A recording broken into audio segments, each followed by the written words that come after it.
to the opening of one of our most ambitious exhibitions ever, Moment Magnitude.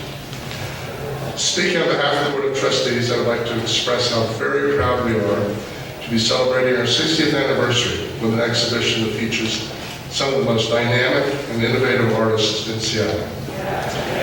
Before I turn the podium over to Jo-Anne Birnie Danzker and the curatorial collective responsible for this exhibition, I'd like to extend our deepest thanks to the curators, the artists, and the many community supporters who have made Moment Magnitude possible.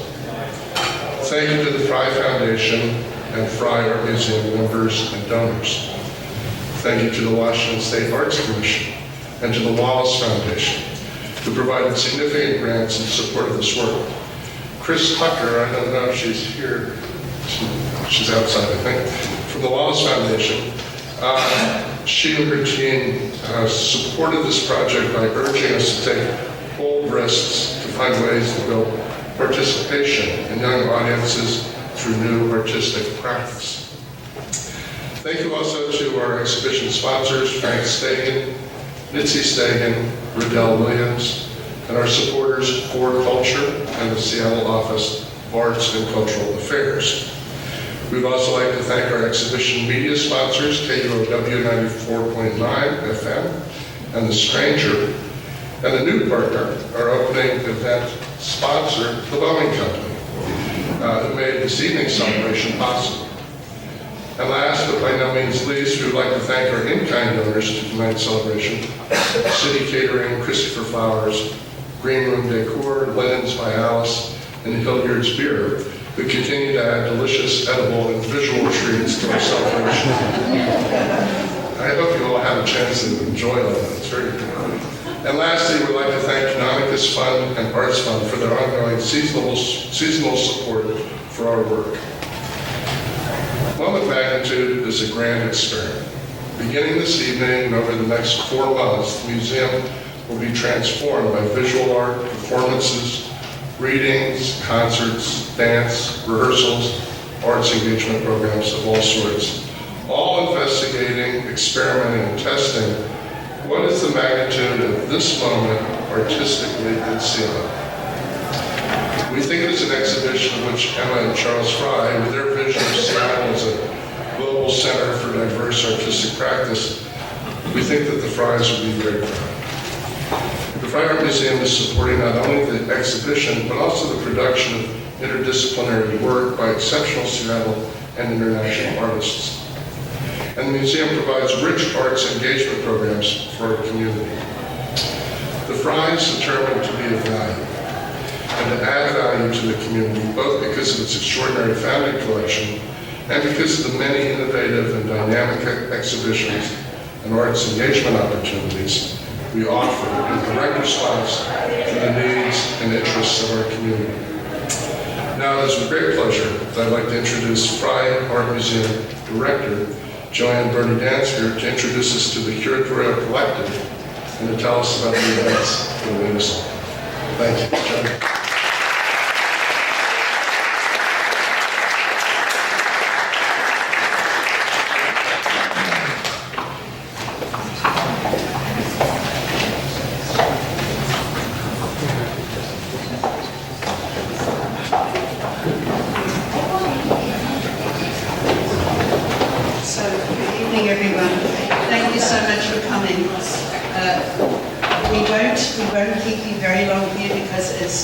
Tremendous party going on out there.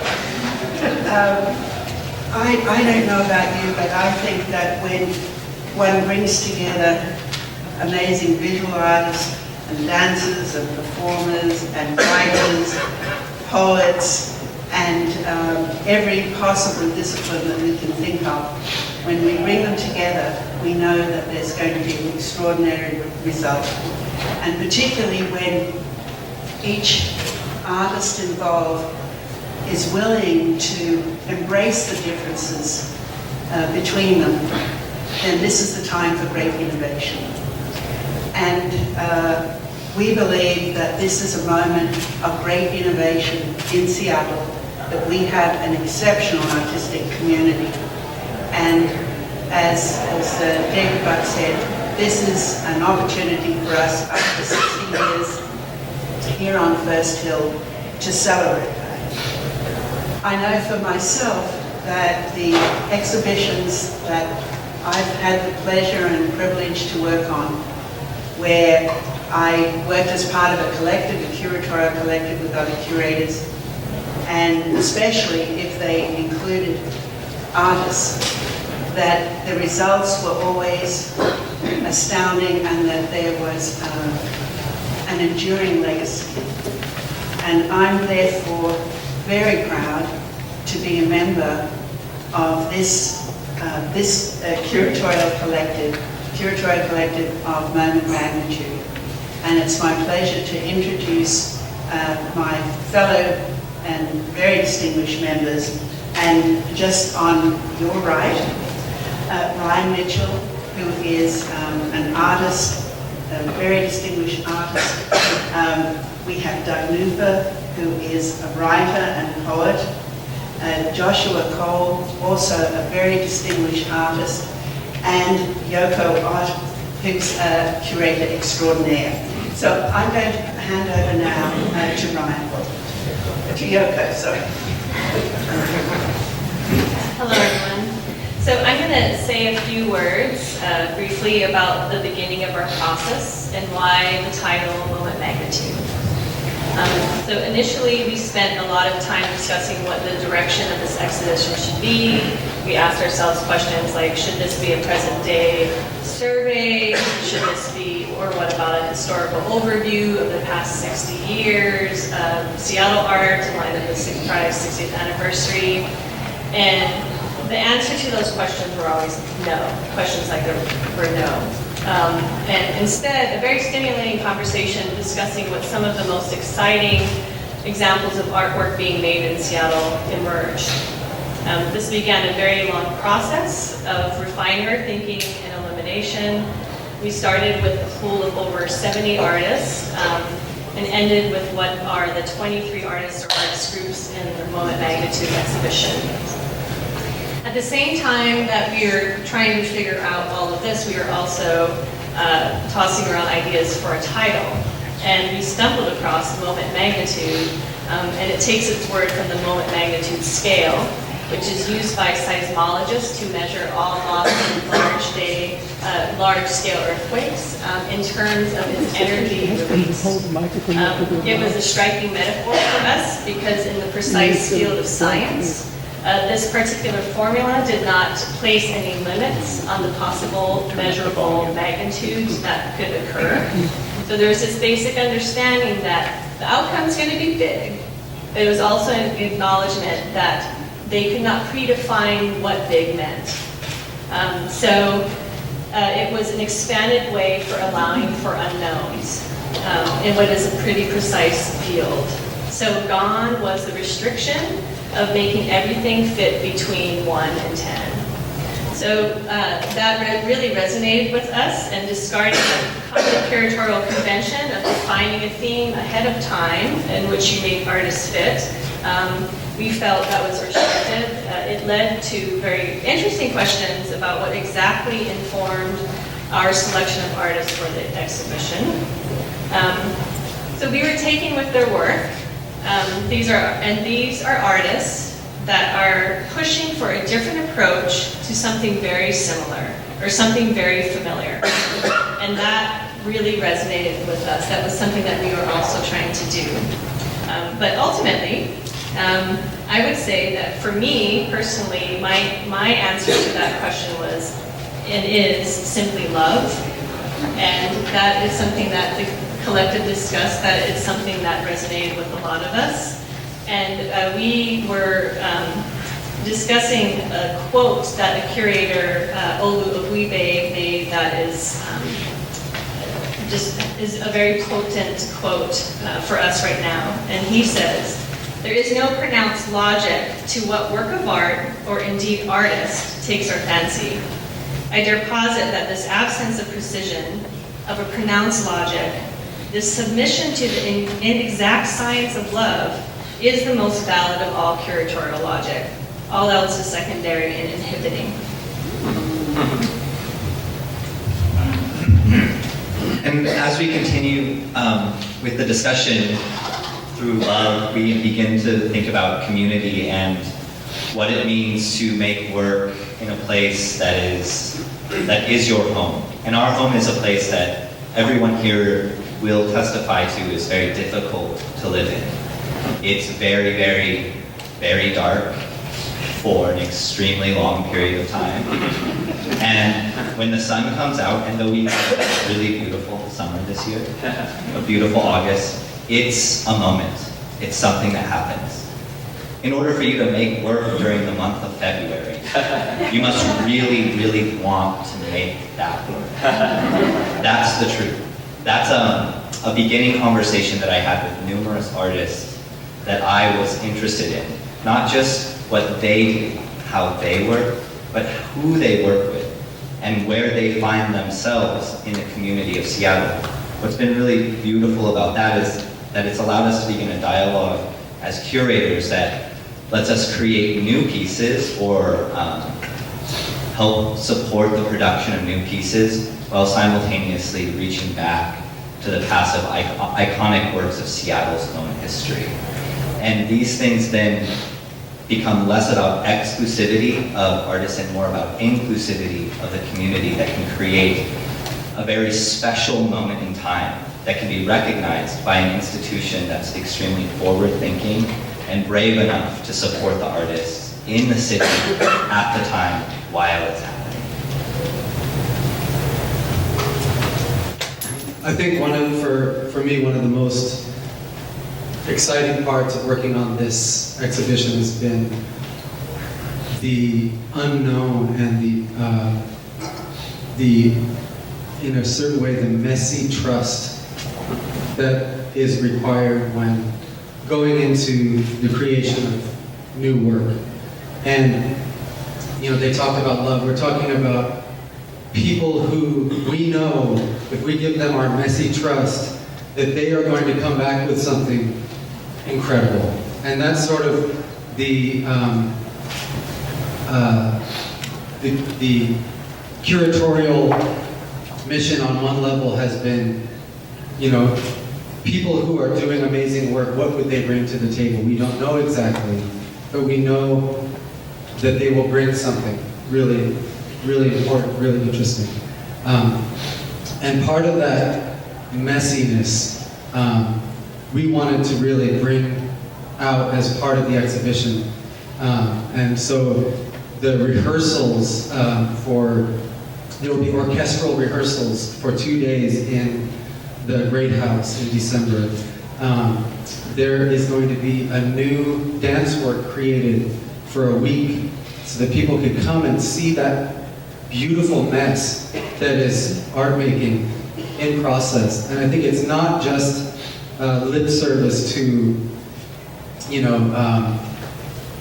showing multimedia or anything like that, but it's actually giving space. We felt really strongly about giving the largest room in the museum over to performance. And that's that messy trust that we wanted to give, because so often the performing arts within the museum context ends up getting the smallest corner for the shortest period of time. And to be able to give the perspective between the performing artists, the visual artists, and the literary, everything together as simply art in this house together. And with all the challenges that go with making all that happen together. So I think the Fry having to, and stepping up to the mess, I think is just an amazing, wonderful thing that is happening with this exhibition. And it's going to, I really encourage everyone to make sure you follow all of the event lists, because at least half of the exhibition is happening one day at a time.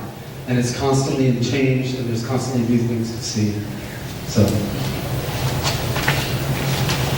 Well, of course, from love and messy trust especially in bad weather and horrible conditions. We come to risk and fear. And so, even though we picked people that we could trust, we also knew that there was a certain fear and risk about this, but that was part of the deal. We were just going to pick people that would be thrown into this thing. We say, hey, here's a museum. You can do whatever you want in this space, in this time. What do you want to do? And it took a while of negotiating with many people.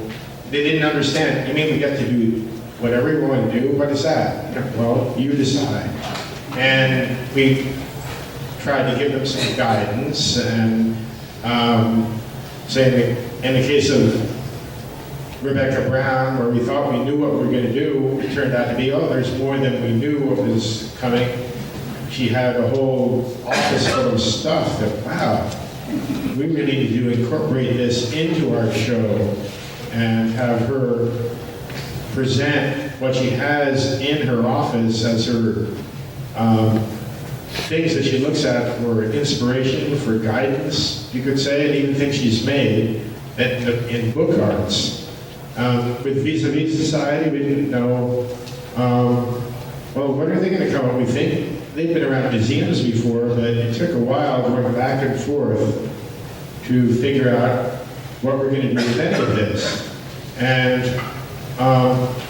it came down to a point where, after talking so much back and forth with the various artists, finally you say to the artist, okay, it's your thing. We think that's going to be okay, but it's going to develop and it's going to happen every day, every month, every week, whatever. And we're really excited to see what happens from all of this. So we've been talking about trust and love and bad weather and bad days, but the people who have made this possible, we've talked about 23, but we don't really know, we haven't counted how many artists are involved with this project, because, for example, when Jherek Bischoff comes and rehearses for 2 days, he's bringing 35 musicians, and when Zoe Juniper come and they're going to be working with 6 dancers for 4 days, and actually 5 days. So we know that there is a whole team of people who have made this possible, and I would like to ask the artists in the exhibition to stand. Their names have been up on the, I'm not going to call all the names out tonight, but I'd like you to stand so that we can acknowledge you and thank you for your exceptional work in this city.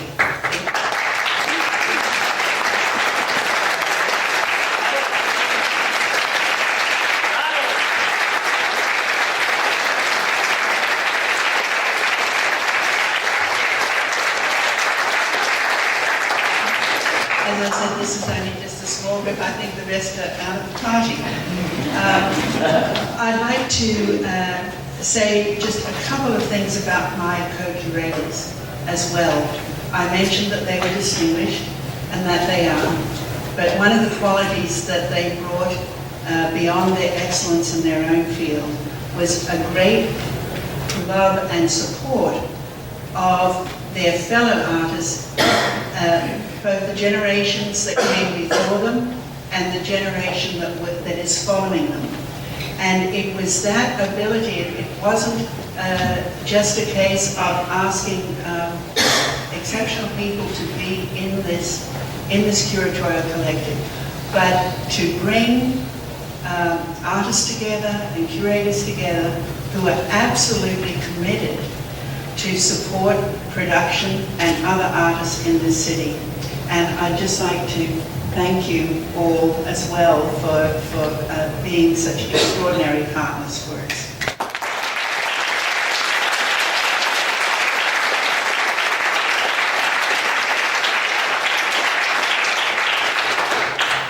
Earlier, it was said that a moment magnitude is an experiment, and it is. And It's also an experiment we've been saying about uncertain outcomes, and that's true. But one of the things that it does is, I think, very interesting for all of us as the community of these artists, is that it's an exhibition that doesn't have a beginning and an end.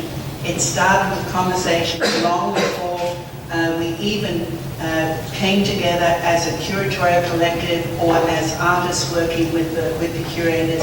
It's going to transform all of us as we take part in all of the many events that are going to happen over the next nearly 4 months. And as well, it's going to lead, they're going to be tentacles. We often use the word of tentacles, so tentacles into the community.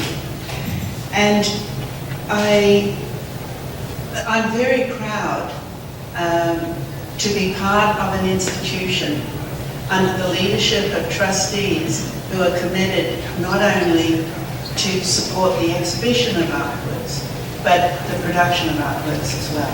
And experiments like this where I remember we had a board meeting and the trustees were saying to me, so what's going to be in moment magnitude? And I said, oh, it's going to be this, and it's going to be that, and it's going to be really exciting, it's going to be really wonderful, we're going to have that. And then, you know, the question came up was whether there are any art objects in it.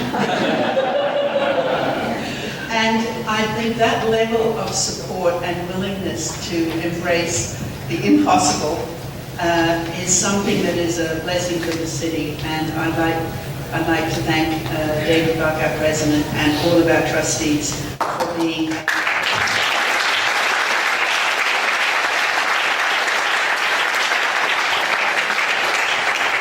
I also want to mention that what's going on is not restricted just to the walls of the museum, or even to our reflecting pool, where you've probably seen something that looks like it was landed on the moon, which is a music. What is it you call it? Sculptural remix. A sculptural remix, a collaboration between two artists. But we have a number of important projects that are going on outside the boundaries, the immediate boundaries of our museum, but in our neighborhood. And one is the community at Gessler Terrace. We've started just this week. We don't know what's going to happen, but we're working with the artist Hirsch and our own project educator, Laura Quinn. And they have just started this week working with 10 teenagers between 14 and 18 years old. And you know that Gessler Terrace is going to be torn down. And we're working with these young kids who are going to record the sounds of this place. Well, we think we are. We're not too sure what it's going to be. But on December the 8th, if you come back, they will be making their first presentation here. And on December the 8th, Ben and Etta, LILIENTHAL and ZAMORA will be creating a completely new environment in our large great house as well for the events that are going to be taking place. And I also, when we're talking about not knowing the complete number of artists that we're supporting, we've asked Charlie Schuck to reconceive our store. And I don't know if you managed to get into the building without walking through there, but we are supporting a minimum. The number keeps going up every day. Charlie keeps giving me a new number every day. Yesterday it was 35, last night it was 45, today it's 50. And these are Seattle designers, some of whom are very well known outside the city but don't have a venue to show their work. So you can support these artists through the museum store as well. I want to pay a tribute to the staff of the Fry Art Museum. We have, I think it's 52 or 53 staff members, and I don't know one who hasn't been working round the clock to make this happen. And we've had artists, I won't name them because they might be in the room. But we've had artists who've come to us on Wednesday and said, look, you know, bringing the last piece tomorrow. And then they came back and said, here's the first half of the last piece. And, you know, we're bringing it in just an hour before the press preview yesterday. This has required a tremendous commitment and flexibility on the part of our staff. And out of those 52 people, I'd like to mention 3. One is our project coordinator, Alex Lawhorn, who has just been the voice of calm in the middle of chaos. And I'd also like to mention our wonderful exhibition designer, Shane Montgomery, who has just done an incredible job in making everything happen. And I'd also like to mention our registrar, Corrie, because she's one of the key part of the team of getting the objects in and out of the building, and our facilities staff, because that moon landing piece that you saw in the reflecting pool, it's got to be taken out every night, put to bed, and brought out each morning. And when we saw the original design for it, it was a little thing this big and had a couple of antennas. And Robb Kunz said, listen, it's definitely going to be no problem just getting in the pool to get it out. It takes 3 people. And we're still trying to figure out how we're going to do it, so we've got a lot of boots so that they can chase it around in the water. But this is the team that we've got here at the Fry, and I just, they're just wonderful. And again, we're very, very lucky to have such fabulous people working for us.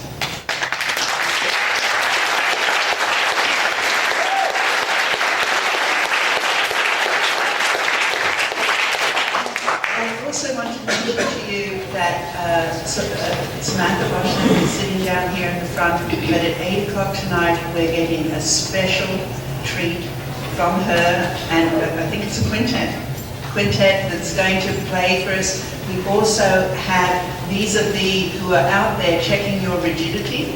I hope you've been filling out the questionnaires, because we really need to have this information. So I just want to wish you a wonderful evening, a magnificent time over the next 4 months, and joy that we have such an extraordinary artistic community. Thank you. Thank you.